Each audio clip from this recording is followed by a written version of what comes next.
Hello everyone. Once again, welcome back to our online platform RNCC Nursing Online Coaching and Online Test Series. तो आज का जो अपना session रहने वाला है वो रहेगा SGPCI के अकॉर्डिंग। ठीक है, कैसे अपना क्वेश्चन पेपर आएगा SGPCI में। ठीक है, और किस प्रकार से आपको वो MCQs सॉल्व करने हैं। ठीक है, उस थोड़ा पैटर्न के अकॉर्डिंग अपन क्वेश्चन सॉल्व करेंगे। तो क्लास जो रहेगी वो SGPCI पैटर्न पर रहेगी, साथ में RML और ESIC के लिए और जो नोट सेट की प्रिपरेशन कर रहे हैं नेक्स्ट नोट सेट की, तो उनके लिए भी क्लासेज जो है इंपॉर्टेंट है। क्योंकि जो मैं यहाँ पे रेशनल्स यहाँ पे सोल्व करता हूँ, तो वो रेशनल्स यहाँ पे सीधे वहाँ से एग्जाम में क्वेश्चन देखने को मिले हैं और मिलेंगे भी आगे। तो शुरू करते हैं आज के अपने सेशन को बिना किसी देरी के। फर्स्ट MCQ है अपना,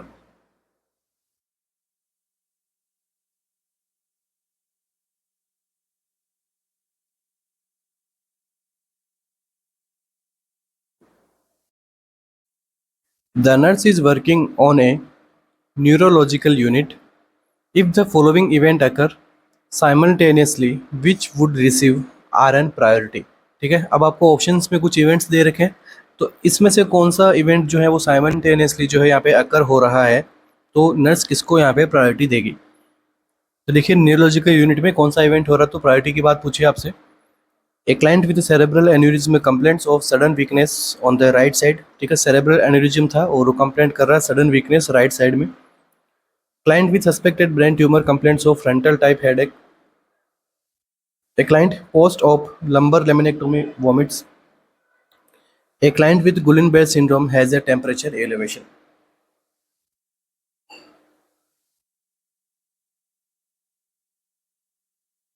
तो क्या आंसर रहेगा अपना यहाँ पे।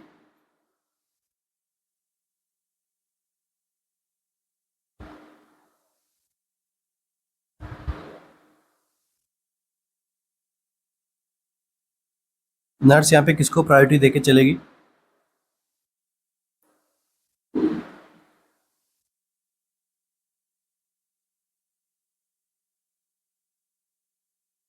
तो देखिए यहाँ पे क्या हो रहा है, फर्स्ट देखिए ऑप्शन नंबर फर्स्ट में क्या कहा जा रहा है, यहाँ पे आंसर क्या रहेगा ऑप्शन नंबर 1। ठीक है, क्लाइंट विथ सेरेब्रल एन्यूरिज्म था उसको, अब वो कंप्लेंट कर रहा है sudden weakness on the right side. ठीक है, ये आपको क्या बता रहा है, न्यूरोलॉजिकल यूनिट के अंदर यहाँ पे जो है इवेंट बता रहा है, कौन सा इवेंट बता रहा है, रैपिड डिटोरिएशन।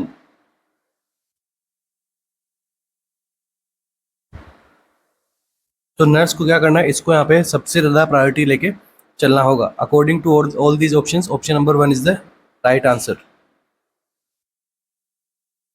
तो हो सकता है वहाँ पे कुछ स्ट्रोक की कंडीशन आगे जाके फर्दर डेवलप हो जाए। ठीक है, एनरिज्म रैप्चर हो जाए। ठीक है, हेमरेजिक स्ट्रोक वहाँ पे हो सकता है। तो इसको जो है यहाँ पे प्रायोरिटी लेके चलना है और यहाँ पे हम क्या करेंगे, फास्ट हम क्या करेंगे, असेसमेंट करेंगे।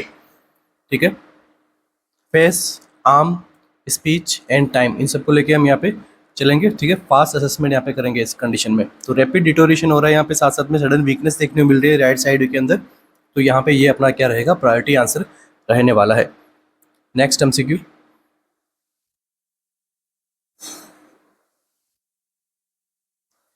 a client with burns is admitted and fluid resuscitation has begun। एक बर्न का पेशेंट है, उसको एडमिट किया गया और यहाँ पे इमरजेंट फेज इसकी स्टार्ट कर दी गई है। मतलब इमरजेंट फेज को हम लास्ट क्लास में हमने पढ़ा था, क्या कहते हैं, रिससिटेटिव फेज। तो फ्लूइड का यहाँ पे वापस से रिससिटेशन स्टार्ट कर दिया गया है। The client CVP reading is 14 centimetre S2। अब CVP रीडिंग कितना मिला यहाँ पे, 14 centimetre S2। Which evaluation by the nurse would be most accurate. ठीक है, तो यहाँ पे अब कौन सा इवाल्यूशन जो है नर्स करेगी, तो वो एक मोस्ट एक्यूरेट इवाल्यूशन माना जाएगा। The client has received enough fluid, client को जो है यहाँ पे इनफ फ्लूइड रिसीव हो चुका है। The client fluid status is unaltered, अभी यहाँ पे क्लाइंट का जो फ्लूइड का स्टेटस है वो अनअल्टर्ड है। The client has inadequate fluid, या फिर client has a volume excess. तो क्या आंसर यहाँ पे रहने वाला है, CVP रीडिंग मिली यहाँ पे कितना था, 14 सेंटीमीटर S2 हो। Which evaluation by the nurse would be the most accurate, यहाँ पे मोस्ट एक्यूरेट इवाल्यूएशन क्या रहेगा अगर CVP रीडिंग कितना है, 14 सेंटीमीटर S2।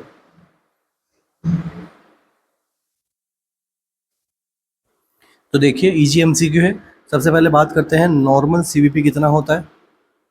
तो नॉर्मल CVP कितना होता है, ये होता है 328 सेंटीमीटर ऑफ S2। ठीक है, ये क्या रहता है, 328 सेंटीमीटर ऑफ S2 यहाँ पे रहता है नॉर्मल CVP। अब देखो जब CVP जो है इंक्रीज होता है, तो ये क्या इंडिकेट करता है? ये इंडिकेट करता है फ्लूइड वॉल्यूम एक्सेस को।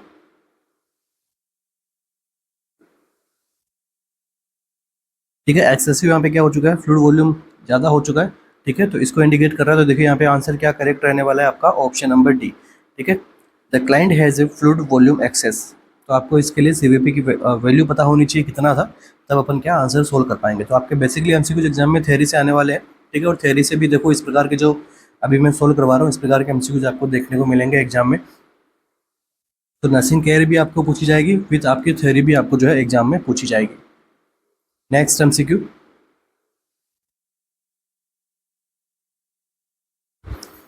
A client with admitted A client is admitted with suspected Guillain-Barré syndrome, GB syndrome के साथ में एडमिट हुआ है, अभी वो सस्पेक्टेड है। The nurse would expect the cerebrospinal fluid analysis to reveal which of the following confirm the diagnosis। अभी वो क्या है, सस्पेक्टेड है, एडमिट है किसके साथ में, गुलिन-बेरे सिंड्रोम के लिए। अब नर्स यहाँ पे जब सीएसएफ का एनालिसिस कर रही है तो कौन सा लेवल यहाँ पे जो है यहाँ पे एक्सपेक्ट करेगी क्लाइंट में कंफर्म करने के लिए डायग्नोसिस को। ऑप्शन है अपने पास में, CSF protein of 10 mg per dl and WBC 2 cell per mm cube, CSF protein of 60 mg per dl and WBC 0 cell mm cube, CSF protein 50 mg per dl WBC 20 and CSF protein 5 mg per dl and WBC 20 cell per mm cube। तो क्या answer यहाँ पे रहेगा, वो जो है confirm करेगा कि कंडीशन क्या है, क्लाइंट को गुलियन-बेरे सिंड्रोम है।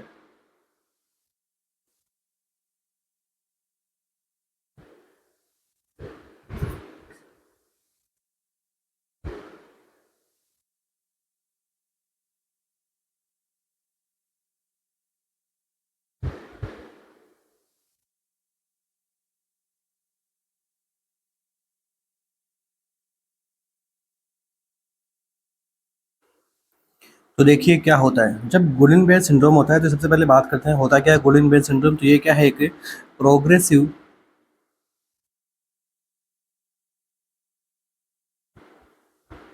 Demyelination of parasympathetic nervous system. ठीक है, अब इसके बाद में क्या होगा, यहाँ पे सेंसरी मोटर और कॉग्निटिव डेफिसिट देखने को मिलेगा क्लाइंट में।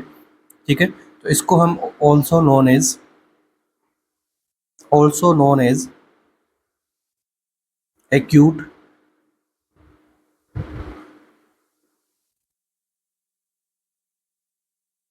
इन्फ्लामेटरी डीमाइलिनेटिंग पॉलीन्यूरोपैथी भी कहते हैं। चलिए, ये तो हो गया इसका अनदर नेम क्या होता है। अब देखो इसमें होता क्या है, अपन किस प्रकार से जो है इसको डायग्नोस कर सकते हैं। तो देखिए यहाँ पे जो करेक्ट आंसर रहेगा, मतलब पूछा क्या गया आपसे, कन्फर्म द डायग्नोसिस। सीएसएफ की एनालिसिस करते हैं फर्स्ट एमसीक्यू यहाँ पे, और सीएसएफ एनालिसिस करते हैं डायग्नोसिस को कंफर्म करने के लिए। तो होता क्या है इसमें, ऑप्शन नंबर बी क्या रहेगा, राइट आंसर रहेगा। मतलब सीएसएफ में प्रोटीन का तो मिलेगा क्या, एलिवेशन मिलेगा विदाउट अदर सेल एलिवेशन। ठीक है, किसी और सेल के अंदर चेंजेस नहीं मिलेंगे उनके नॉर्मल लेवल में, या फिर उनके लेवल जो यहाँ पे बढ़ा हुआ नहीं देखने को मिलेगा। ऑप्शन नंबर बी रहेगा करेक्ट आंसर। तो देखिए यहाँ पे क्या करते हैं अपन, सीएसएफ को एनालिसिस करते हैं। वो सीएसएफ एनालिसिस करते हैं तो एक यहाँ पे टर्म यूज में ली जाती है, क्या टर्म होती है वो, एल्बुमिनोसाइटोलॉजिक।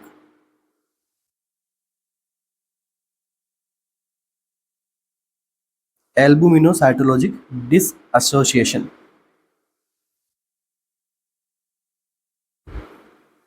इसका क्या मीनिंग होता है, मीनिंग होता है high level of protein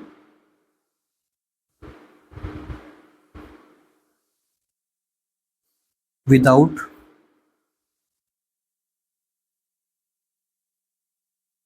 increase in cell count. ठीक है, तो ऑप्शन नंबर बी अपना यहाँ पे क्या हो रहा है, करेक्ट आंसर हो रहा है। इसके बाद में और हम यहाँ पे टेस्ट करना चाहें, ठीक है, तो और ऑप्शन अगर आपको मिले, सीएसएफ एनालिसिस एग्जाम में ना दे और कुछ आपको पूछे, तो वो क्या होगा, सीरम में इम्यूनोग्लोबुलिन का लेवल बढ़ा हुआ देखने को मिलेगा।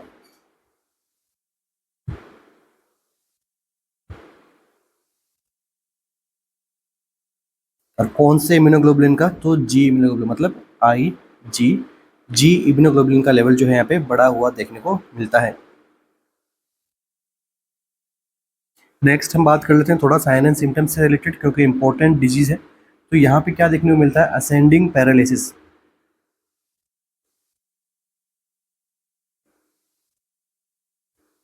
सबसे पहले लेग अफेक्ट होंगे, उसके ऊपर ऊपर धीरे धीरे जो है पूरी बॉडी जो है यहाँ पे अफेक्ट होना शुरू हो जाएगी, मतलब लास्ट में जो रेस्पिरेटरी सिस्टम अफेक्ट होगा, उसके बाद में यहाँ पे रेस्पिरेटरी डिस्ट्रेस होगा, ठीक है, डिस्निया वगैरह होगा, तो क्लाइंट की फर्दर डेथ भी हो सकती है, ठीक है। नेक्स्ट, तो लेग्स इसके अंदर जो है सबसे पहले पैरालिसिस होगा, उसके बाद में असेंडिंग पैटर्न में जो है प्रॉब्लम देखने को मिलेगी। नेक्स्ट उसमें और क्या देखने को मिलता है, असेंडिंग,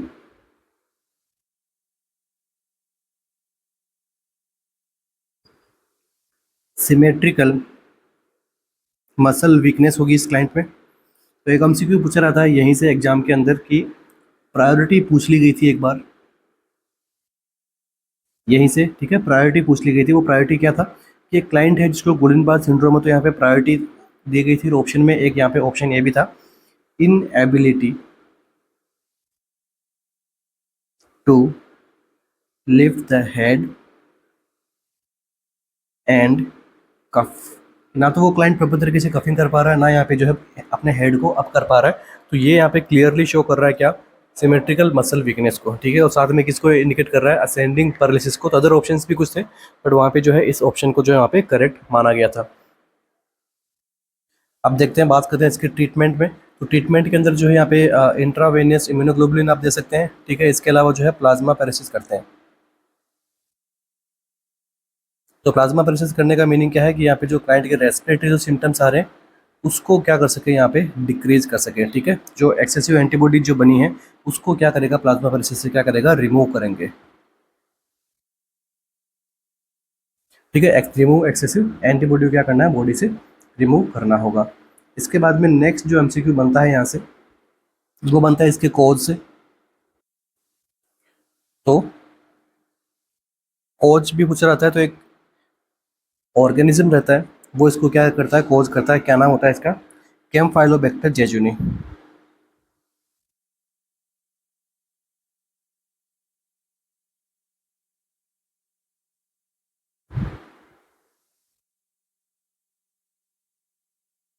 ठीक है, यहाँ पे मोस्ट कॉमन कौन कोज करता है, यहाँ पे कैम्फाइलोबैक्टर जेजुनी।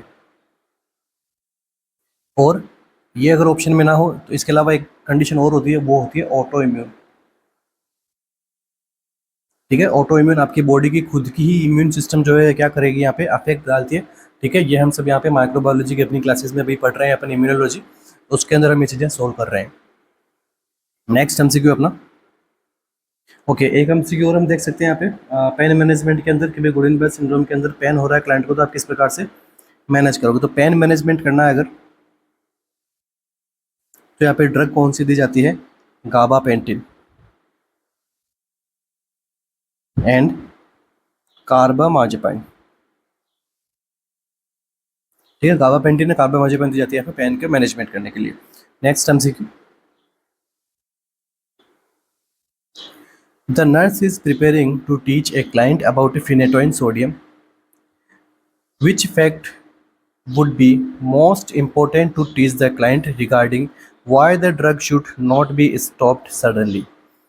ठीक है, क्या पूछा गया आपसे कि एक नर्स है जो प्रिपेयर कर रही है क्लाइंट को, टीचिंग दे रही है किसके रिगार्डिंग, फिनेटोइन सोडियम के रिगार्डिंग। तो कौन सा फैक्ट जो है यहाँ पे मोस्ट इंपॉर्टेंट रहेगा टीचिंग के लिए क्लाइंट को, कि the drug should not be stop suddenly, कि यहाँ पे ड्रग को जो है सडनली स्टॉप नहीं करना है। तो physical dependence can be develop over time, ठीक है, physical dependence can be develop over time. Next, status epilepticus can be develop. Next, a hypoglycaemic reaction can develop, या फिर हार्ट ब्लॉक कैन डेवलप। तो मतलब इसको पूछा गया है कि इसको सडनली स्टॉप क्यों नहीं करना है, इसके रिगार्डिंग यहाँ पे कौन सा आंसर करेक्ट रहने वाला है।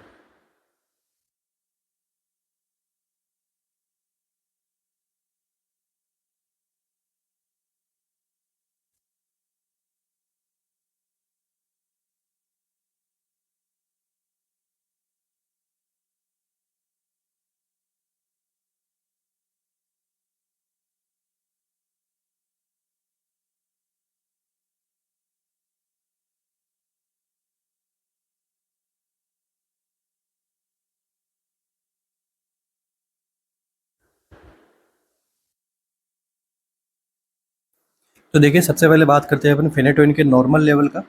तो फेनेटोइन का नॉर्मल लेवल कितना होता है, 10 to 20 माइक्रोग्राम पर ml।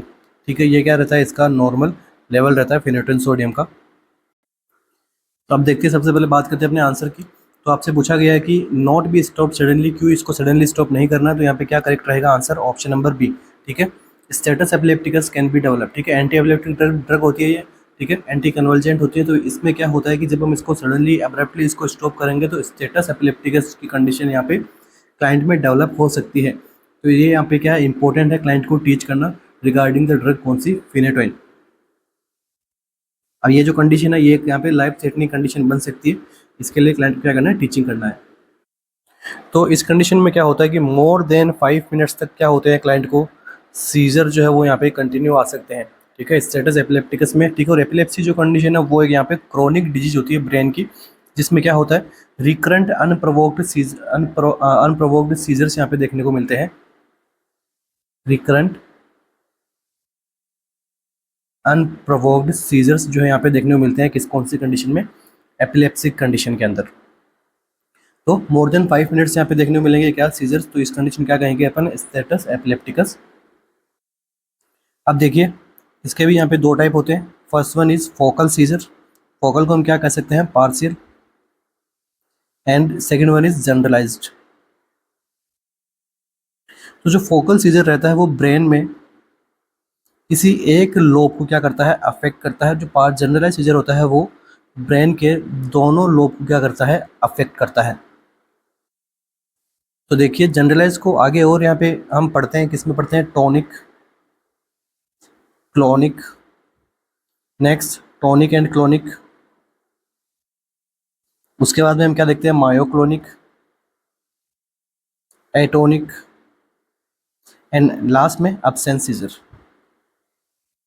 तो ये सारे जो है आपके जनरलाइज सीजर के अंदर हम ये सब चीज़ें पढ़ते हैं। इसके बाद में एक टाइप और होता है सीजर का, जिसको हम क्या कहते हैं, फेब्राइल सीजर। और ये फेब्राइल सीजर जो है हाई टेम्परेचर की वजह से देखने को मिलता है, किसमें देखने को मिलता है, चिल्ड्रंस के अंदर। ओके, चलिए अब इसका डायग्नोस करना तो क्या करेंगे अपन, ईईजी करवाएंगे। Next MCQ, a client is admitted to the intensive care unit after falling on an icy sidewalk and striking the left side of the head। एक क्लाइंट जो है वो आईसीयू में एडमिट हुआ है। ठीक है, वो क्या हुआ था, उसको साइड वॉक के पास वो गिर गया था। ठीक है, और यहाँ पे जो है राइट साइड ऑफ हेड के अंदर स्ट्राइक हुआ था। An MRI revealed a right sided epidural haematoma. MRI करवाई, क्या मिला वहाँ पे, right sided epidural haematoma. Which physical force explains the location of the client's injury. अब यहाँ पे कौन सा फिजिकल फोर्स है वो एक्सप्लेन करेगा इस क्लाइंट की जो इंजरी की लोकेशन को, कोप, काउंटर कोप, डिसल्ट्रेशन या फिर एसल्ट्रेशन।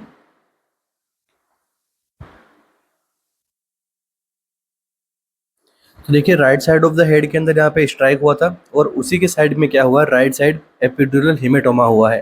ठीक है, तो अब यहाँ पे कौन सा फोर्स यहाँ पे एक्सप्लेन करेगा लोकेशन ऑफ इंजरी को, coup, counter coup, deceleration and acceleration.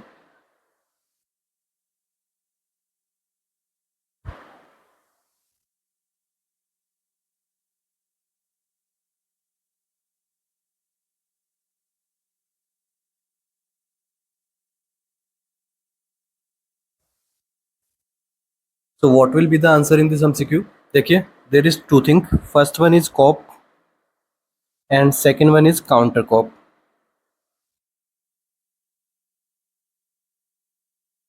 So cop is defined as damage may occur directly under the site of impact। तो आपको क्या पूछा गया था कि राइट साइड में स्ट्राइक हुआ है और बाद में राइट साइड में क्या हुआ है, एपिड्यूरल हेमेटोमा हुआ है। तो ये जो है यहाँ पे कॉप की जो डेफिनेशन है इसको यहाँ पे जो है कंफर्म कर रहा है। ठीक है, कि डैमेज में occur directly under the site of impact. ठीक है, तो ऑप्शन नंबर क्या है यहाँ पे करेक्ट रहेगा, ए यहाँ पे जो है या क्या रहेगा, करेक्ट रहने वाला है। अब इसी के अपोजिट क्या रहता है, काउंटर कॉप। तो देखिए काउंटर कॉप में क्या होता है, Injury may occur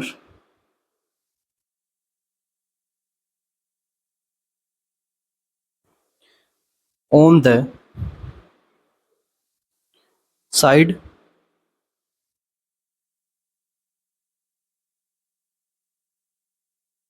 opposite the impact। जहाँ पे इम्पैक्ट हुआ है उसके अपोजिट साइड में क्या होगा, इंजरी होगा। इसे हम कहेंगे काउंटर कूप। और कूप का मतलब, काउंटर कूप का मतलब, दोनों का मतलब आप समझ चुके हो। तो ये एग्जाम में जो है इसका देखो, अगर आप नोट सेट की प्रिपरेशन कर रहे हो तो हो सकता है इसकी इमेज आपको पूछ ले, ठीक है। डेफिनेशन तो फॉर श्योर एग्जाम में पूछी जा चुकी है, सेम एमसीक्यू में आपको जैसे प्रीवियस ईयर एमसीक्यू सोल्व करवा रहा हूँ, तो वैसे डेफिनेशन तो इंपॉर्टेंट है इन दोनों की, ठीक है। बाकी ऑप्शन नंबर बी रॉन्ग है, सी रॉन्ग है, डी रॉन्ग है, ठीक है। डिसल्टेशन एक्सेलरेशन यहाँ पे नहीं होता है, ठीक है। वो होता है किसमें, नॉन स्ट्रेस टेस्ट के अंदर आप हम ये सब चीज़ें पढ़ते हैं।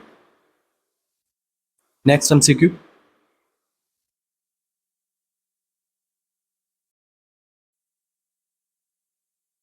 तो नेक्स्ट जाने से पहले आप सभी के लिए एक छोटी सी इन्फॉर्मेशन।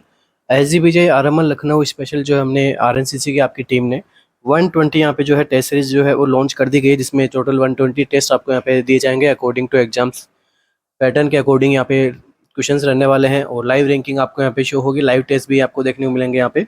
तो daily exam pattern test series रहने वाली है, मतलब डेली टेस्ट आपके होंगे यहाँ पे। टोटल 120 टेस्ट है, इतने में जो है आपका एग्जाम भी आ चुका होगा। इसके अलावा इस टेस्ट के रिगार्डिंग किसी को कुछ भी क्वेरीज हो तो वो हमारे सपोर्टिव नंबर पे जो है कॉल और मैसेज कर सकता है, ठीक है। 24/7 जो है आपको आंसर यहाँ पे किया जाएगा।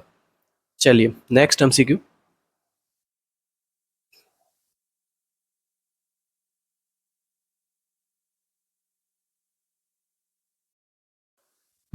The nurse is caring for a postpartum client 2 hours post delivery who is unable to void. Which of the following nursing intervention should be considered first? अब क्या पूछा आपसे कि नर्स क्या करिए, केयर करिए पोस्टमार्टम क्लाइंट का, 2 आवर्स हो गए पोस्ट डिलीवरी हुए हुए, जबकि अभी तक उसने क्या किया है, वॉइड नहीं किया है। विच of the following nursing intervention should be considered first. अब यहाँ पे कौन सा नर्सिंग इंटरवेंशन जो है सबसे पहले यहाँ पे कंसिडर किया जाएगा। तो ऑप्शन है, insert a straight catheter for residual volume, encourage oral intake of fluid, check perineum for swelling और हिमेटोमा, या फिर palpate bladder for distension and position. क्या आंसर रहेगा यहाँ पे।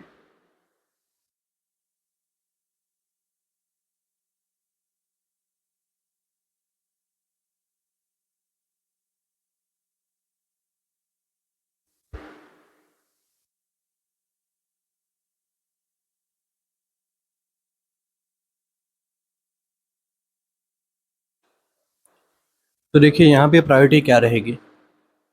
तो ऑप्शन नंबर जो है डी यहाँ पे क्या रहेगी, हमेशा प्रायोरिटी रहेगी, ठीक है। सबसे पहले हमें क्या करना होगा, इंस्पेक्शन करते हैं अपन, ठीक है। सबसे पहले क्या करना है आपको, असेसमेंट। असेसमेंट में आप क्या करोगे, पालपेट करोगे ब्लेडर को कि कहीं उसका ब्लेडर फुल है या क्या है, डिस्टेंडेड है, यूट्रस की जो है पोजीशन है वो कैसी है, ठीक है। सबसे पहला अपना क्या रहेगा, assessment. Assessment is the priority, इसलिए आपका जो है ऑप्शन नंबर डी क्या रहेगा यहाँ पे करेक्ट आंसर रहेगा। इसके हमें ए एंड बी, ठीक है, insert state catheter and encourage oral intake of fluid, ये भी यहाँ पे करेक्ट हो सकता है, ठीक है। हम अगर यहाँ पे जो है फ्लूइड वॉल्यूम बॉडी में कम हो तो, ठीक है। बट सबसे पहली प्रायोरिटी क्या रहेगी, palpate the bladder for distension and position के लिए आपको असेस करना होगा ब्लेडर को। ऑप्शन नंबर डी क्या रहेगा, करेक्ट रहेगा। Next MCQ.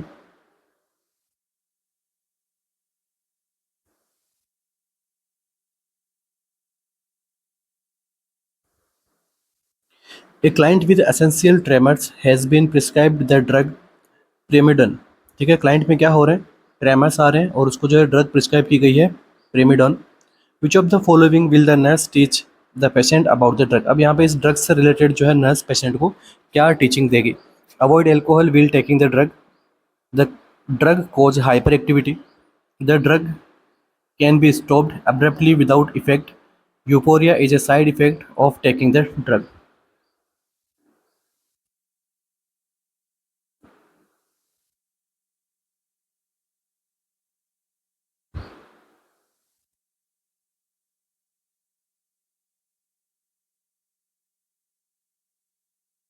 सो क्या आंसर रहेगा अपना यहाँ पे। तो देखिए ये जो ड्रग होती है प्रिमिडोन, तो ये क्या है, first generation first generation barbiturate है।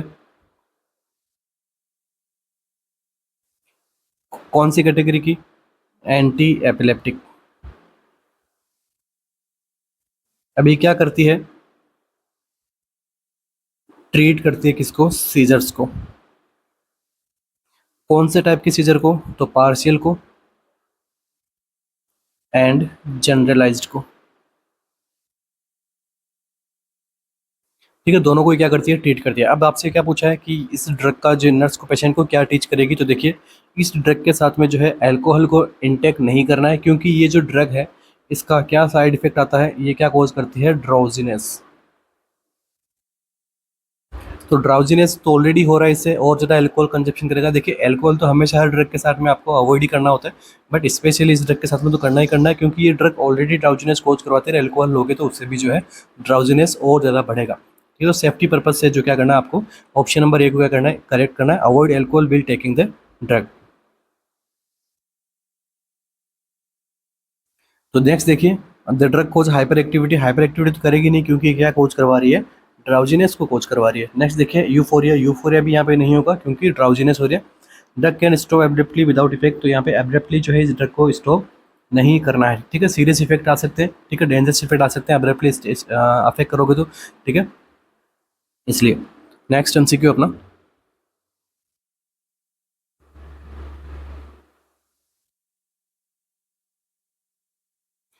A client with a head injury develops syndrome of inappropriate antidiuretic hormone। ठीक है, क्लाइंट क्या है यहाँ पे? हेड इंजरी का है, डेवलप हुआ उसको क्या? Syndrome of inappropriate antidiuretic hormone.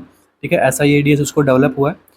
Which physician prescription would the nurse question. अब यहाँ पे फिजिशियन कुछ यहाँ पे प्रिस्क्रिप्शन करेगा, तो यहाँ पे नर्स को क्या क्वेश्चन करना होगा? A client with head injury develop syndrome of inappropriate antidiuretic hormone. तो फिजिशियन कुछ प्रिस्क्रिप्शन कर रहा है, तो नर्स कौन से क्वेश्चन पे कौन से प्रिस्क्रिप्शन पे क्या करेगी? क्वेश्चन करेगी। तो देखिए फर्स्ट ऑप्शन क्या है? D5W eight 200 ml per hour पे, और डी में साइक्लोसिन 150 mg Q6H। डेली वेट आपको असेस करना है, या फिर मॉनिटर इनटेक एंड आउटपुट को असेस करना होगा।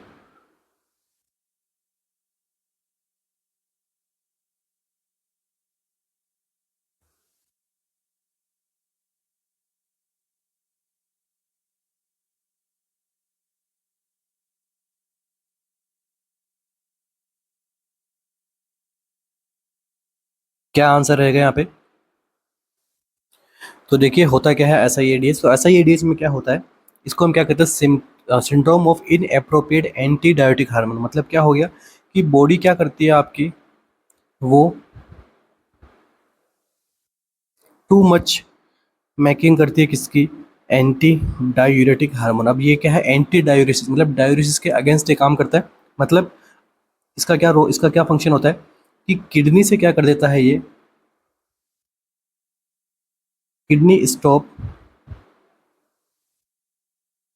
एक्सक्रिएटिंग वाटर। ठीक है, जिसकी वजह से वाटर क्या करेगा बॉडी में, आपकी बॉडी में क्या रहेगा? वो होल्ड रहेगा। ठीक है, एक्सेसिव वाटर हो जाएगा आपकी बॉडी के अंदर। ठीक है, जिसकी वजह से क्या देखने को मिलेगा? Decrease urine output. ऐसे क्लाइंट पे जो है यूरिन आउटपुट कम देखने को मिलेगा। ठीक है, इसके अलावा और कौन कौन से साइन सिम्टम्स आते हैं वो भी हम देख लेते हैं। अब जब यूरिन आउटपुट डिक्रीज है, तो बॉडी में क्या हो रहा है? एक्सेसिव अमाउंट में फ्लूइड बढ़ रहा है, तो इसमें क्या देखने को मिलता है? हाइपोनेट्रीमिया। नेक्स्ट, एक्सेसिव अमाउंट में फ्लूइड बॉडी में प्रेजेंट है, तो इससे क्या होगा?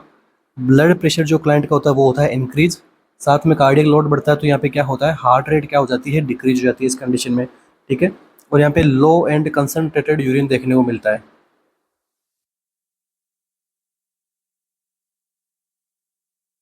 ठीक है, जिसकी वजह से यूरिन स्पेसिफिक ग्रेविटी क्या हो जाती है? यहाँ पे हाई हो जाती है। कितनी हाई हो जाएगी ये भी पूछी जा चुकी है, तो 1.030 यहाँ पे क्या हो जाएगी? ग्रेविटी इंक्रीज हो जाएगी।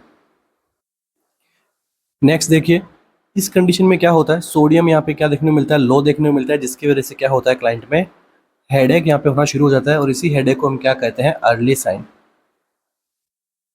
अर्ली साइन ऑफ SIADH क्या होगा? हेडेक। नेक्स्ट, हेडेक के साथ में कन्फ्यूजन भी रहती है इस पेशेंट में, तो इसमें क्लाइंट में क्या डेवलप हो सकते हैं, सीजर्स। ठीक है, अब सीजर्स वगैरह हो गया तो अब क्या करना है, इसको ट्रीटमेंट करना है, सेफ्टी का ध्यान रखना है एक तो। इसके अलावा देखो, अब आपको पूछ लेता है कि इसके मेडिकेशन ट्रीटमेंट कैसे करोगे, तो सबसे पहले तो स्टॉप ऑल फ्लूइड्स, या फिर मैं कर सकता हूँ लिमिट करना है सारे के सारे फ्लूइड्स को। प्लस हाइपोनेट्री में है तो क्या करना है, क्लाइंट को गिव साल्ट, साल्ट देना है। प्लस और आपको क्या करना है, डायूरेटिक्स जो है यहाँ पे क्लाइंट को स्टार्ट कर देनी है। ठीक है, तो इसकी वजह से क्या है, यहाँ पे प्रॉब्लम जो है ये थोड़ा बहुत क्योर होना शुरू हो जाएगा। तो सेलाइन यहाँ पे कौन सा देना है, 3% सेलाइन को यहाँ पे जो है स्टार्ट करना है। नेक्स्ट एमसीक्यू बनता है यहाँ से कि मोस्ट कॉमन कोज क्या होता है SIADH का। मोस्ट कॉमन कोज क्या होता है SIADH का, तो ये होता है स्मॉल सेल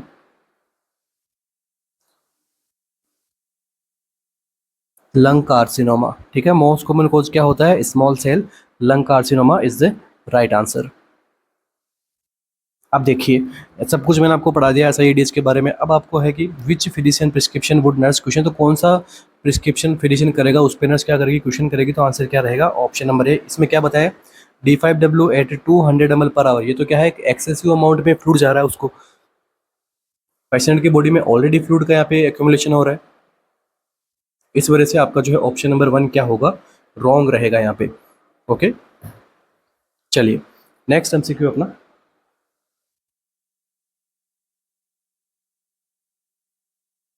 इसके अलावा एक एमसीक्यू और बनता है यहाँ पे, क्या करना है, नर्सिंग केयर क्या करनी है, मॉनिटर इनपुट आउटपुट। ठीक है, इनपुट आउटपुट क्या करना है, आपको मॉनिटर करना है स्ट्रिक्टली। और यहाँ पे ब्लड की ऑस्मोलैरिटी कैसे मिलेगी, लो मिलती है। चलो ये सारा चीज़ें हो गई यहाँ पे SIADH से related. Next MCQ, a client has suffered A severe electrical burn. ठीक है, क्लाइंट को यहाँ पे क्या सफर्ड हुआ है, सीवियर इलेक्ट्रिकल बर्न हुआ है उसको।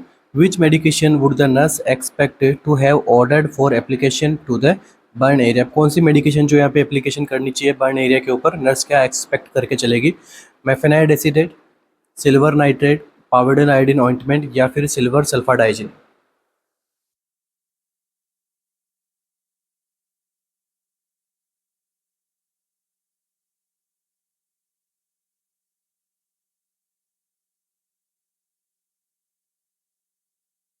तो क्या आंसर रहेगा अपना,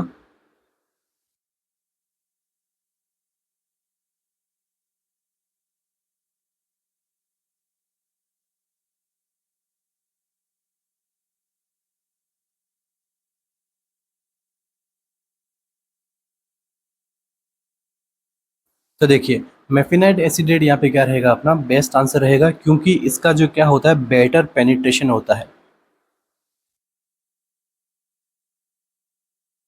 better penetration into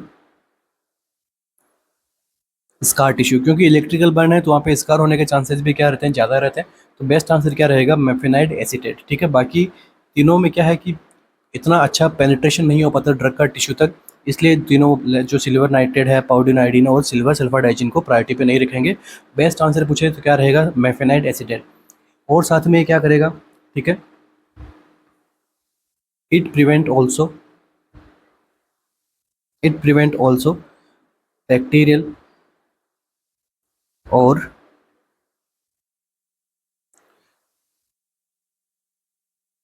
fungal infection. ठीक है, तो दोनों यहाँ पे चीज़ें हो रही है साथ में, तो बेस्ट ड्रग मानी जाती है mafenide acetate. Next MCQ,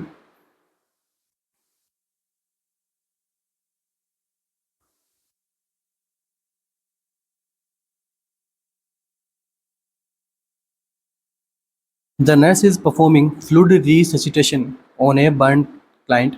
Which piece of assessment data is the best indicator that it is effective?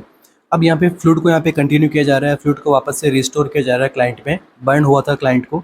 अब कौन सा असेसमेंट डाटा जो है वो बेस्ट इंडिकेटर रहेगा कि जो फ्लूइड रिससिटेशन है वो इफेक्टिव तरीके से हो रहा है। रेस्पिरेशन 24, अनलेबल्ड ब्रीथिंग है वहाँ पे, urine output of 30 ml per hour, capillary refill time less than 4 second, या फिर एपिकल पल्स ऑफ 110 पर मिनट।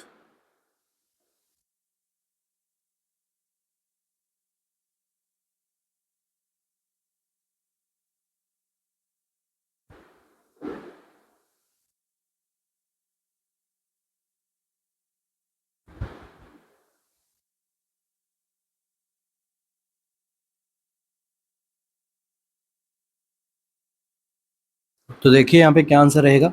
जब फ्लूइड वॉल्यूम को रिसैचुरेट किया जाता है तो देखो उसमें क्या होता है, आपका यूरिन आउटपुट जो है वो अच्छा रहता है। ठीक है, तो नॉर्मल यूरिन आउटपुट कितना मानते हैं अपन, 30 ml/h। अगर इतना यहाँ पे आ रहा है यूरिन आउटपुट, तो इसको हम यहाँ पे क्या इंडिकेट करता है कि जो यूरिन आउटपुट हुआ है वो कैसा है, यहाँ पे एडिक्वेट है। मतलब किडनी के पास में प्रॉपर अमाउंट में फ्लूइड जा रहा है, मतलब किडनी के पास में प्रॉपर फ्लूइड तब जाएगा जब बॉडी में प्रॉपर अमाउंट का फ्लूइड होगा। तो ये क्या करता है, बेस्ट इंडिकेटर रहता है कि जो इफेक्टिवनेस ऑफ थेरेपी को बताता है। यहाँ पे यूरिन आउटपुट 30 ml/h। अब अगर ये नहीं होगा तो क्या उसमें क्या देखेंगे अपन, वेट को असेस करेंगे। ठीक है, इनपुट आउटपुट को असेस करेंगे। चलिए, अब एजुकेसी के लिए अपना ऑप्शन नंबर 1 क्या रहेगा, करेक्ट रहेगा। नेक्स्ट देखिए, रेस्पिरेशन रेट और कैपिलरी रिफिल टाइम दोनों ही यहाँ पे फ्लूइड मेंटेन को यहाँ पे नहीं बता रहे हैं, फ्लूइड स्टेटस को नहीं बताते हैं। नेक्स्ट देखिए, एपिकल पल्स, ये कुछ अमाउंट में फ्लूइड को बता रहा है, मगर जब हाइपोवोलेमिया होता है तब क्या देखने को मिलता है, डिक्रीज पल्स रेट। ठीक है, तो एपिकल पल्स यहाँ पे क्या, सॉरी, हाइपोवोलेमिया होता है तो क्या होता है, इंक्रीज होता है क्या, पल्स रेट। ठीक है, तो अब यहाँ पे हाइपोवोलेमिया तो हो नहीं रहा है, क्योंकि हमें क्या करना है, फ्लूइड वॉल्यूम को हमें इफेक्टिव हुआ नहीं हुआ वो असेस करना है। तो इसलिए हाइपोवोलेमिया अगर होगा तो ब्लड पल्स बढ़ेगी, तो मतलब ये भी ऑप्शन क्या हो रहा है आपका, डिक्रीज हो रहा है। ओके, हाइपोटेंशन होता है और पल्स रेट बढ़ती है जब हाइपोवोलेमिया होता है। तो इसलिए अपना आंसर क्या रहेगा, ऑप्शन नंबर बी, क्योंकि यूरिन आउटपुट 30 ml क्या है, एक एडिक्वेट अमाउंट में यूरिन आउटपुट हो रहा है पर hourly. Best answer is B. A client has been placed on the drug valproic acid, which would indicate to the nurse that the client is experiencing an adverse reaction to this medication। तो कौन सा ऐसा option है वो indicate करेगा कि इस client में क्या हो चुका है, वेल्पोरिक एसिड से एडवर्स रिएक्शन हो चुकी है। फोटोफोबिया हो रहा है उसको, पुअर स्किन ट्रगर हो रहा है, लेथार्जी है वो, रिपोर्टेड विजुअल डिस्टर्बेंस है। क्या आंसर रहेगा यहाँ पे।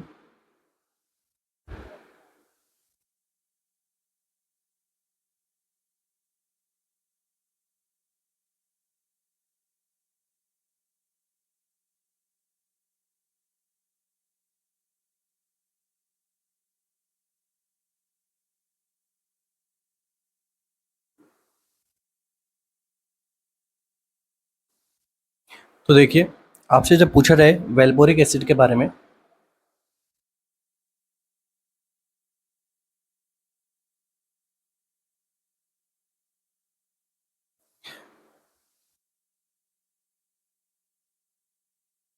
तो क्या करना है। ठीक है, वेल्पोरिक एसिड के अंदर जब पूछा जाए तो आपको हमेशा एक एमसीक्यू है, मॉनिटर किसको करना होता है, आंसर क्या रहेगा, लीवर फंक्शन टेस्ट को। ठीक है, बेस्ट आंसर क्या रहेगा, वेल्पोरिक एसिड जब ड्रग चल रही होती है किसी क्लाइंट को तो मॉनिटर क्या करना होता है, लीवर फंक्शन टेस्ट को मॉनिटर करना होता है।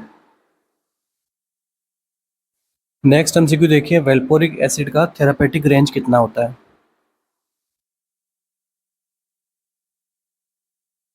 थेरापेटिक रेंज कितना होता है इसका, तो 50 to 100 माइक्रोग्राम पर ml क्या रहता है इसका थेरापेटिक रेंज रहता है। नेक्स्ट देखिए, अब जब लीवर फंक्शन टेस्ट करेंगे तो वेल्पोरिक एसिड क्या करता है, एडवर्स इफेक्ट में लीवर को अफेक्ट करता है। तो जब लीवर अफेक्ट होगा यहाँ पे, तो जिसका यहाँ पे एडवर्स इफेक्ट में आपको क्या क्या देखने को मिलेगा, लेथार्जी देखने को मिलेगा। ठीक है, ऑप्शन नंबर सी क्या रहेगा, करेक्ट रहेगा, लेथार्जी देखने को मिलता है। और लेथार्जी किसको इंडिकेट करता है, हेपेटोटॉक्सिसिटी को। ठीक है, क्योंकि बेस्ट पैरामीटर क्या रहता है, जो लीवर फंक्शन टेस्ट रहता है वेल्पोरिक एसिड का। अब जब हेपेटोटॉक्सिसिटी होगी तो क्लाइंट में क्या होगा, लेथार्जिक होगा। इसके अलावा और यहाँ पे ऑप्शन में अगर क्या रह सकता है, टॉक्सिसिटी हो रही है हेपेटोटॉक्सिसिटी, तो आंसर में क्या रहेगा, जॉन्डिस। जॉन्डिस भी हो सकता है क्लाइंट को, नोजिया वोमिटिंग। हेपेटोटॉक्सिसिटी है तो एनोरेक्सिया भी हम यहाँ पे मान के चलेंगे। ठीक है, एनोरेक्सिया, नोजिया वोमिटिंग, इसके अलावा फेशियल एडिमा। ठीक है, ये सारे के सारे जो है रीजन्स यहाँ पे रहते हैं क्या, आपके हेपेटोटॉक्सिसिटी के। तो बेस्ट आंसर क्या रहेगा, ऑप्शन नंबर सी। तो जब आपको पूछा जाए क्लाइंट किस पे है, वेल्पोरिक एसिड पे है, would indicate the nurse client experiencing adverse reaction, तो आंसर क्या रहेगा, lethargy. Option number C is the right answer. बाकी photophobia, skin turgor and report visual disturbance यहाँ पे नहीं होता है। ठीक है, डिजॉक्शन वगैरह में आपको देखने को मिलता है। Next MCQ,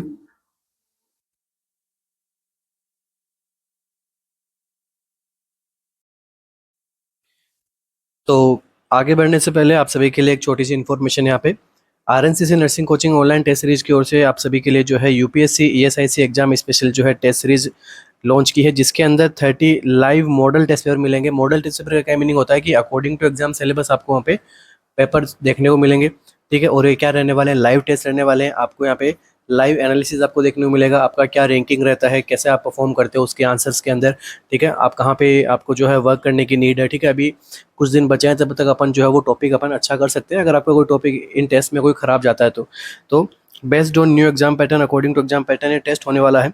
each right answers 3 marks, ठीक है।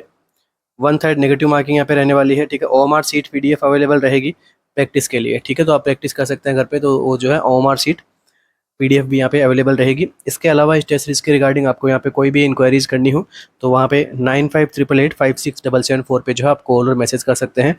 24/7 आप जो है कभी भी कॉल या मैसेज कीजिए, आपके जो है डायरेक्ट आपकी क्वेरीज को यहाँ पे सॉल्व आउट किया जाएगा। आगे बढ़ते हैं, नेक्स्ट एमसीक्यू अपना।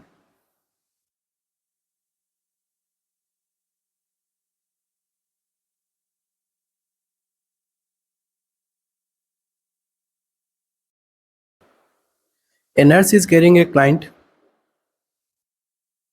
admitted with a diagnosis of epilepsy. The client begins to have seizure. अभी क्या हो रहा है, क्लाइंट को सीजर आ रहे हैं। Which action by the nurse is contraindicated? अब आपको पूछा है कि कॉन्ट्राइंडिकेटेड एक्शन कौन सा रहेगा ड्यूरिंग सीजर, ठीक है। क्या करना है ये नहीं पूछा है, क्या नहीं करना है ये आपसे पूछा गया है। Which action by the nurse is contraindicated? Turning the client to the sideline position. Sideline position में हम टर्न करना है क्लाइंट को। Inserting a padded tongue blade and oral airway.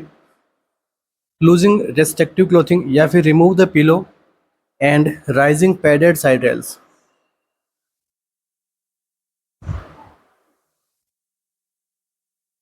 क्या रहेगा अपना यहाँ पे answer.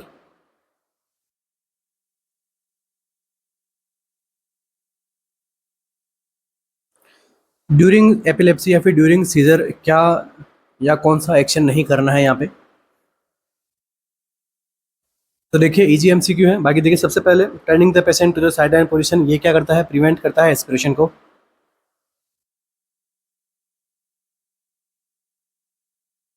Next, inserting the padded tongue blade and oral airway, मतलब क्या है, ड्यूरिंग सीजर क्या करना है, clients begins to have seizure, client को क्या है सीजर आ रहे हैं।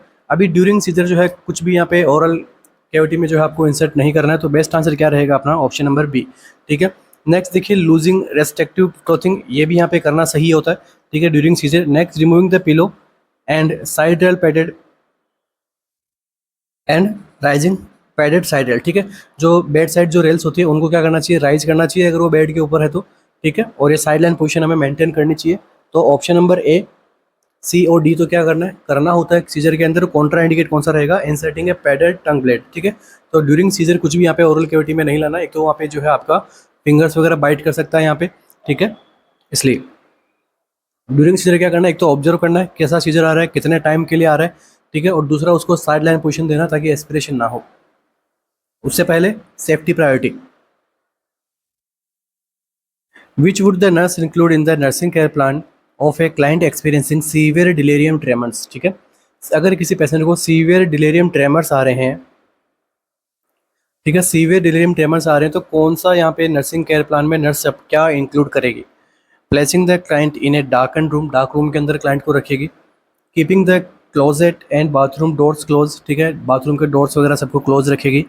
Administering a diuretic to decrease fluid excess, अगर फ्लूइड एक्सेस हो रहा है तो उसको कम करने के लिए डायूरेटिक को एडमिनिस्टर करेगी। Next, checking vital sign every 8 hours.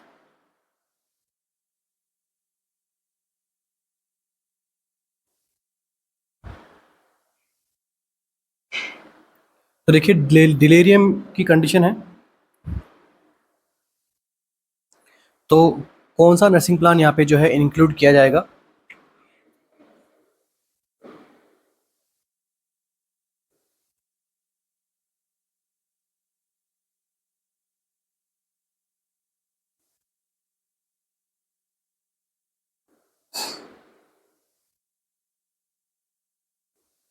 तो देखिए सबसे पहले क्या लिखा गया है कि यहाँ पे place the clients in a dark room. अगर हम कंप्लीट डार्क रूम में रखेंगे क्लाइंट को तो उसको क्या होगी, एंजाइटी यहाँ पे डेवलप हो जाएगी, ठीक है। तो यहाँ पे फर्स्ट ऑप्शन तो यहाँ पे क्या होगा, एक्सक्लूड हो रहा है यहाँ पे। नेक्स्ट देखिए keeping the closet and bathroom doors close. अब ऐसा यहाँ पे क्लोज रखने से क्या होगा, पेशेंट के रूम के अंदर क्या होगा, शेडो जो बनेगी वो यहाँ पे एकदम मिनिमाइज हो जाएगी, जिसकी वजह से उसको जो है फालतू के हेलुसिनेशन जो है यहाँ पे अगर हो रहा है तो वो यहाँ पे क्या हो जाएगा, डिक्रीज हो जाएगा। ठीक है, तो ये यहाँ पे जो ऑप्शन बी क्या रहेगा अपना बेस्ट आंसर रहेगा। Next, administer to a diuretic to decrease fluid excess. तो डिलीरियम के अंदर जो है फ्लूइड एक्सेस की कंडीशन हमें नहीं देखने को मिलती है, तो ऑप्शन नंबर सी भी क्या हो रहा है यहाँ पे रॉन्ग हो रहा है। Next, checking the vital sign every 8 hours, तो 8 आवर्सली नहीं करना होता, थोड़ा इसे फ्रीक्वेंट करना पड़ेगा यहाँ पे। तो 8 आवरली भी यहाँ पे क्या है रॉन्ग है, एवरी शिफ्ट नहीं करना होता, और कर सकते हैं एवरी 2 आवरली हम यहाँ पे वाइटल साइंस को हमें असेस करना होता है। Next MCQ,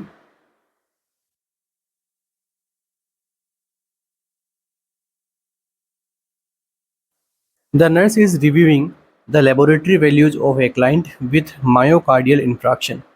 Which laboratory test is used to identify injury of the myocardium and can remain elevated for up to 3 weeks? ठीक है, देखो मायोकार्डियल इंफ्रैक्शन का पेशेंट है, लेबोरेटरी फाइंडिंग हम यहाँ पे देख रहे हैं। अब कौन सा लेबोरेटरी टेस्ट है वो ऐसा आइडेंटिफाई करता है, एक तो मायोकार्डियम की इंजरी को, दूसरा उसका लेवल जो है वो इलेवेटेड रहता है 3 वीक तक। ठीक है, टोटल सी के एम बी, मायोग्लोबिन और ट्रोपोनिन टी और आई। तो यहाँ पे क्या आंसर करेक्ट रहेगा?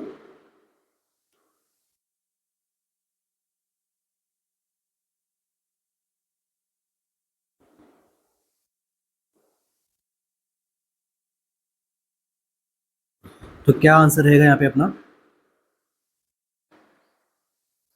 तो देखिए यहाँ पे अपना जो आंसर रहेगा वो रहेगा ट्रोपोनिन टी एंड आई। ठीक है, ट्रोपोनिन टी एंड आई जो है यहाँ पे सबसे लंबे टाइम तक जो है यहाँ पे ब्लड के अंदर यहाँ पे मेंटेन रहते हैं। ठीक है, हम कह सकते हैं कि मोर देन 14 डेज के ज़्यादा यहाँ पे ट्रोपोनिन टी एंड ई आई का जो है लेवल ब्लड में मेंटेन रहता है। इसके अलावा सी के और सी के एम बी मायोग्लोबिन जो है ये काफ़ी अर्ली में यहाँ पे क्या होता है, इनका लेवल जो वापस से रिटर्न टू नॉर्मल हो जाता है। ठीक है, तो हम कह सकते हैं 1 to 4 डेज के अंदर अंदर इनका लेवल जो है वापस से नॉर्मल हो जाता है। चलिए अब हम बात करते हैं ये एंजाइम्स होते क्या हैं। तो देखिए मायोकार्डियल इंफ्रैक्शन को डायग्नोस करने के लिए क्या बनाया गया था, या फिर क्या होते हैं आपके अपनी बॉडी के अंदर कार्डियक मार्कर्स। ठीक है, अब जो कार्डियक मार्कर्स होते किसके बने होते हैं, इनमें कुछ तो होते हैं एंजाइम्स और कुछ इनमें होते हैं प्रोटीन्स।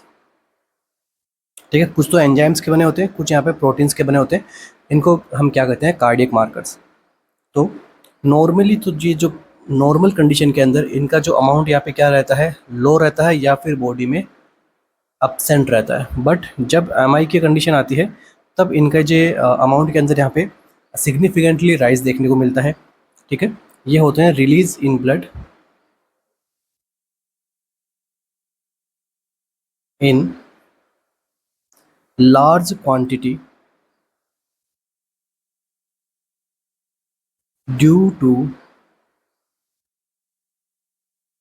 Membrane damage. ठीक है, जब यहाँ पे कार्डियक मेम्ब्रेन यहाँ पे जो है मसल्स वगैरह जो है यहाँ पे डैमेज होगी, तब यहाँ पे इन सबको एंजाइम्स को प्रोटीन्स का यहाँ पे लार्ज अमाउंट के अंदर क्या होता है, रिलीज देखने को मिलता है। अब ये जो रेट है, रेट ऑफ रिलीज डिपेंड्स करती है किस किस पे, एक तो मॉलिक्यूलर वेट पे,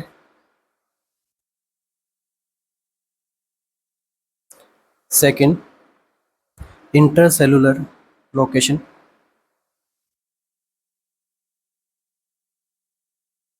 and third one is local blood and lymph flow पे।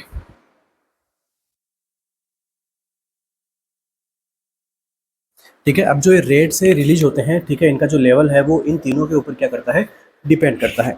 अब देखिए कितने टाइप के होते हैं।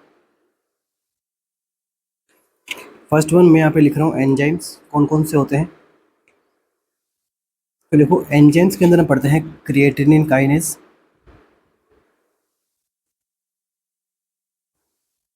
जिन्हें हम शॉर्ट में लिखते हैं CKMB। नेक्स्ट एंजाइम जो होता है वो होता है लैक्टेट डिहाइड्रोजिनेज।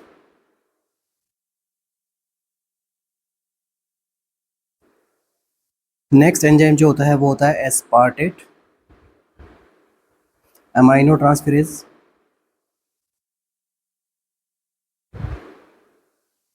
नेक्स्ट एंजाइम होता है वो होता है alanine amino transferase. Next and last में जो होता है वो होता है ग्लाइकोजन फॉस्फोरिलेज। ये सारे के सारे क्या होते हैं, एंजाइम्स होते हैं। तो आपको पूछ सकते हैं which of the following is a cardiac enzymes except करके। तो इनके अलावा जो यहाँ पे एंजाइम्स में ऑप्शन में मिले तो वो यहाँ पे क्या रहेगा, आपका आंसर रहेगा। अब इधर में यहाँ पे साइड में यहाँ पे मैं लिखूंगा किसके बारे में, प्रोटीन्स के बारे में, कार्डियक मार्कर्स जो प्रोटीन के बने होते हैं। तो देखिए प्रोटीन्स में क्या क्या होते हैं, कार्डियक ट्रोपिन्स, इसके बाद में जिसको हम क्या लिखते हैं, troponin I and troponin T. इसके बाद में जो होता है वो होता है myoglobin. Next ischaemia modified albumin.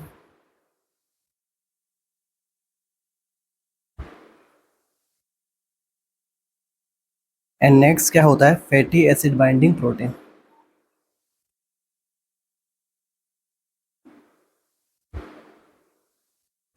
ठीक है, जनरली हम क्या क्या पढ़ते हैं, एक तो क्रेटिनिन काइनेज पढ़ते हैं, लैक्टेट डिहाइड्रोजनेज पढ़ते हैं, एस्पार्टेट अमाइनो ट्रांसफेरेज पढ़ते हैं, ट्रोपोनिन टी एंड आई पढ़ते हैं, मायोग्लोबिन पढ़ते हैं। जनरली हम 5 यहाँ पे कार्डियक मार्कर्स को यहाँ पे हम क्या करते हैं, स्टडी करते हैं एमआई को डायग्नोस करने के लिए। तो देखिए अब अपने पास में क्या 4 यहाँ पे कार्डियक मार्कर हो गए। First one is myoglobin, second one creatinine kinase,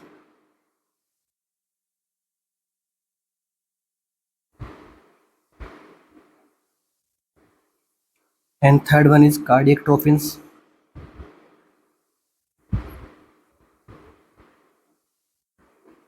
and last में जो होता है वो होता है लैक्टेट डिहाइड्रोजनेज।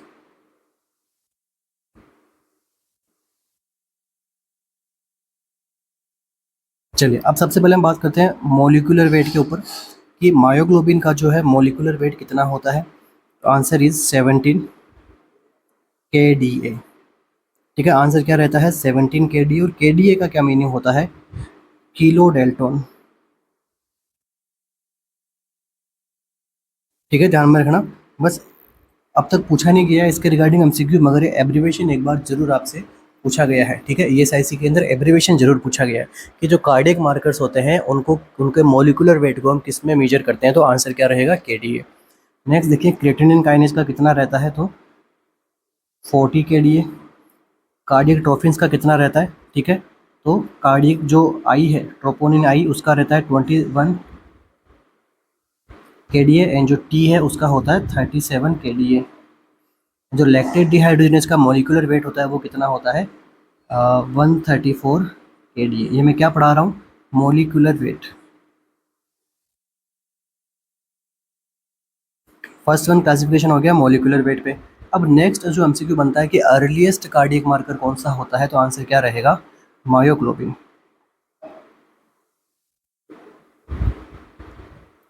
ठीक है, ये एमसीक्यू बार बार पूछा भी गया हुआ है कि अर्लीस्ट कौन सा रहता है।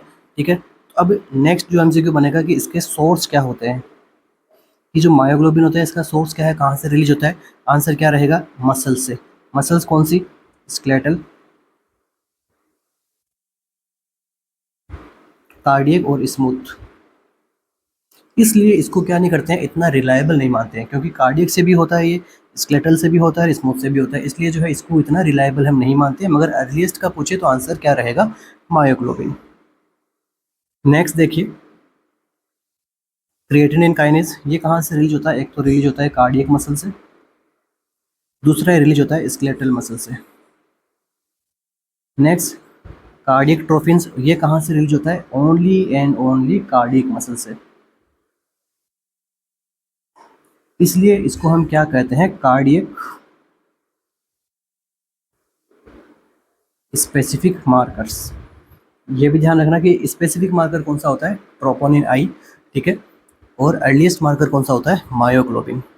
इसके बाद में बात करते हैं अपन लैक्टेट डिहाइड्रोजनेज की। ये कहाँ से रिलीज होता है, हार्ट से, किडनी से, ब्रेन से, स्केलेटल मसल से, लीवर से, इन सब से रिलीज होता है। नेक्स्ट आगे बात करते हैं डायग्नोस्टिक विंडो। इसके अंदर हम क्या देखेंगे कि इनका ऑनसेट कब से कब तक होता है। तो ऑनसेट होता है इसका 1 to 4 आवर्स के लिए मायोग्लोबिन का, इसलिए इसको अर्लीस्ट कहा गया है। और पीक इसका जो लेवल रहता है वो कितना रहता है 6 to 7 आवर्स के लिए।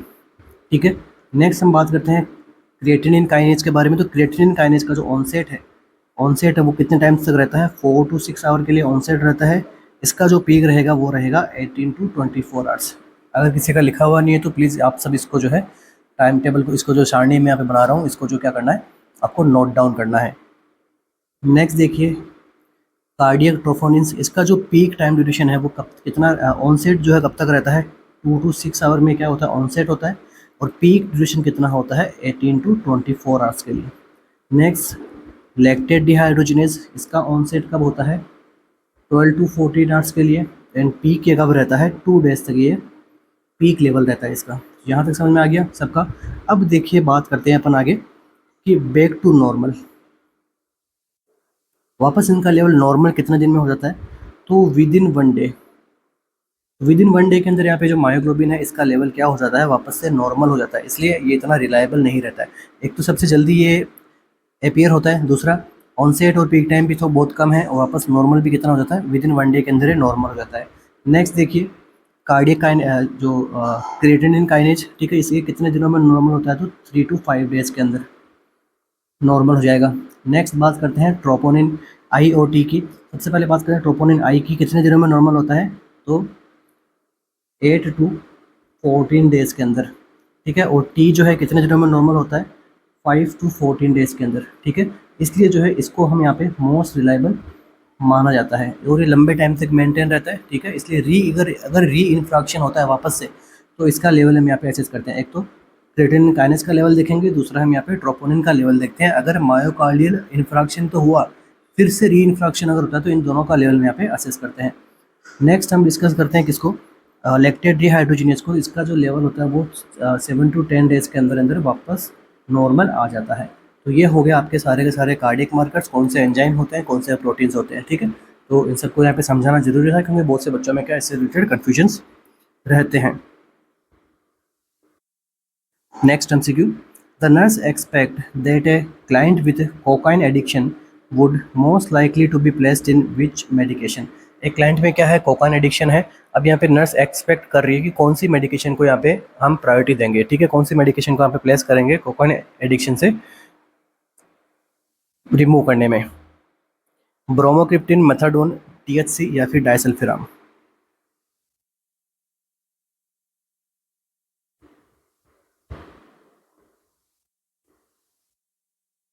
तो क्या आंसर रहेगा अपना यहाँ पे,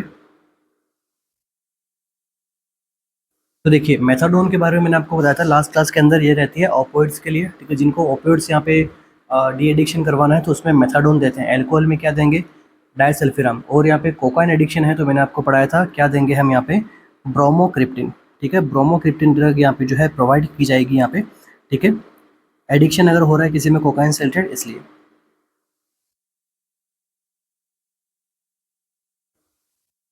इसके अलावा मेथाडोन जो हो गया वो हो गया ओपियोइड्स के लिए, डायसल्फिराम हो गया एल्कोहल के लिए। ठीक है, और THC इसको हम क्या बोलते हैं मैरिजुआना। ठीक है, तो ऑप्शन बी रॉन्ग है, सी रॉन्ग है एंड डी रॉन्ग है। करेक्ट आंसर क्या रहेगा bromocriptine. A client with cancer and metastasis of the bone is admitted to the hospital। एक क्लाइंट को क्या है कैंसर है और वो मेटास्टेसिस कहाँ हो चुका है बोन तक हो चुका है, फिर हॉस्पिटलाइज्ड है।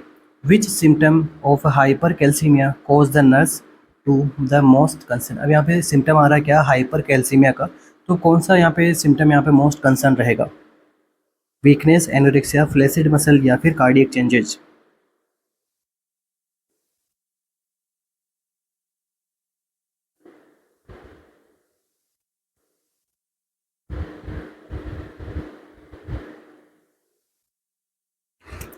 तो देखिए यहाँ पर जो है सिम्टम्स आ रहे हैं किससे हाइपर कैल्सीमिया के। तो हाइपर कैल्सीमिया जब होता है क्लाइंट में, ठीक है, तो कौन सा यहाँ पे मोस्ट कंसर्नफुल यहाँ पे अपना फोकस रहेगा, सिम्टम कौन सा सिम्टम मोस्ट कंसर्नफुल रहेगा यहाँ पे, आंसर इज कार्डियक चेंजेस। ठीक है, तो यहाँ पे डिसरिथमिया यहाँ पे हो सकता है।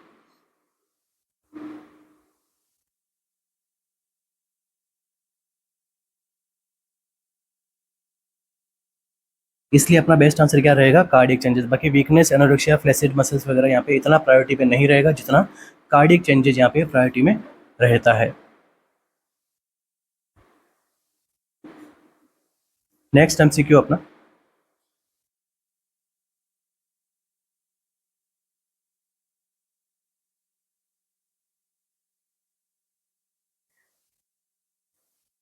a client taking the drug disulfiram is admitted to the emergency room. Which clinical manifestation are most indicative of recent alcohol ingestion? अब यहाँ पे कौन सा क्लिनिकल मैनिफेस्टेशन है वो ये बता रहा है कि क्लाइंट ने क्या किया है, रिसेंटली अल्कोहल को इंजेक्शन किया है, वापस से इनटेक किया है। Vomiting, heart rate 120, chest pain हो रहा है, नोजिया, माइल्ड हेडेक, ब्रेडिकार्डिया हो रहा है, respiration 16, heart rate 62 and diarrhoea हो रहा है, temperature 101 degree Fahrenheit, tachycardia and respiration is 20। तो कौन से ऑप्शन में आपको देख के लग रहा है कि यहाँ पर अल्कोहल का इंजेक्शन किया हुआ है, जबकि क्लाइंट को क्या चल रहा है, डायसल्फिराम एंटाब्यूज को दिया जा रहा है?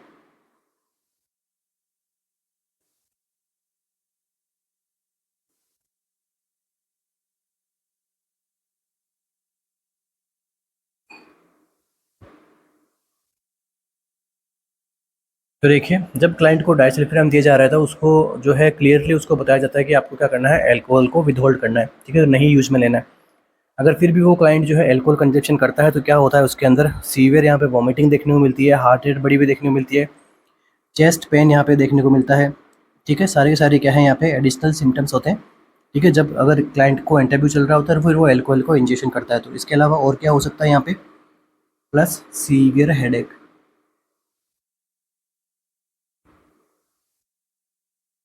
सीवियर हेडेक हो सकता है, नोजिया, वोमिटिंग तो मैंने लिखा ही दिया यहाँ पे क्वेश्चन के अंदर ही। इसके अलावा और क्या हो सकता है, कार्डियक कोलैप्स। तो ये सारे के सारे साइन एंड सिम्टम्स जो है यहाँ पे देखने को मिलते हैं एंटाब्यूज के साथ में, अगर कोई पेशेंट है वो अल्कोहल को कंजप्शन कर लेता है तो स्ट्रिक्टली अवॉइड करना होता है अल्कोहल को, ठीक है, लाइफ थ्रेटनिंग कंडीशन यहाँ पे अपीयर हो सकती है।